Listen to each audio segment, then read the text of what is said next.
બહાર હાલ તો ચુસ્ત પોલીસ બંદોબસ્ત ગોઠવી દેવામાં આવ્યો છે કેમ કે બજરંગ દળના કાર્યકરો છે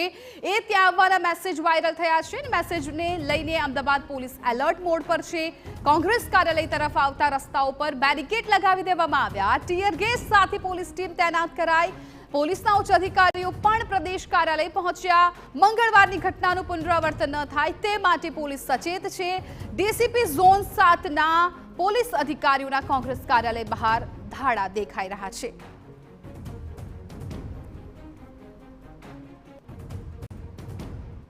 બે દિવસ પહેલા કોંગ્રેસ કાર્યાલય બહાર જે પથ્થરમારો થયો હતો ત્યારબાદ આજે ફરી એકવાર બજરંગ દળના કાર્યકર્તાઓ અહીંયા પહોંચવાના છે એ પ્રકારનો એક મેસેજ વાયરલ થયો છે અને મેસેજ વાયરલ થયા બાદ અત્યારે હાલ આપ જોઈ રહ્યા છો કે કેવી રીતના પોલીસ બંદોબસ્ત પ્રદેશ કાર્યાલય બહાર ખડકી દેવામાં આવ્યો છે। મહત્વનું છે કે એ દિવસે જે પ્રકારની કામગીરી અથવા તો પોલીસની જે ભૂમિકા છે એને લઈને અનેક પ્રકારના પ્રશ્નો ઊભા થયા હતા અને ત્યારબાદ આજે એક માત્ર મેસેજ મળતા તરત જ ઉચ્ચ પોલીસ અધિકારીઓ અત્યારે હાલ અહીંયા પહોંચી ચૂક્યા છે અને કોઈ અનિચ્છનીય બનાવ ફરી એકવાર અહીંયા ના બને એ જ બાબતને ધ્યાનમાં રાખીને આ પ્રકારે પોલીસ તંત્ર છે એ સજાગ થઈ ગયેલું આપને અહીંયા જોવા મળી રહ્યું છે। મહત્વનું છે કે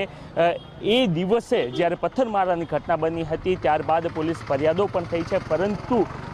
શક્તિસિંહ ગોહિલ અથવા તો કોંગ્રેસ દ્વારા જે પણ કોઈ નિવેદનો જાહેર નિવેદનો સામે આવ્યા છે એમાં એમના દ્વારા આક્ષેપ પોલીસ પર કરવામાં આવ્યા છે કે આ ઘટના બની ત્યારે પોલીસ અધિકારીઓ અથવા તો પોલીસ ફોર્સ ઉપસ્થિત હોવા છતાં પણ અહીંયા કંટ્રોલ કરવામાં આવ્યો ન હતો અને એના જ કારણે આ પ્રકારની ઘટના બની હતી અને ફરી એકવાર આ પ્રકારની કોઈ અનિચ્છનીય બનાવ ના બને એને જ લઈને અત્યારે હાલ પોલીસ કાફલો અહીંયા ગોઠવી દેવામાં આવ્યો છે। આ સિવાય પ્રદેશ કાર્યાલયને તરફ આવતા તમામ રસ્તાઓ પર બેરિકેડ્સ લગાવી દેવામાં આવ્યા છે અને ફરી એકવાર આ પ્રકારની કોઈ પણ ઘટના ના બને એ બાબતને લઈને પોલીસ તંત્ર સજાગ થઈ ગયેલું જોવા મળી રહ્યું છે। કેમેરામેન ઇમરાન શેખ સાથે નરેન્દ્ર રાઠોડ, TV9 અમદાવાદ।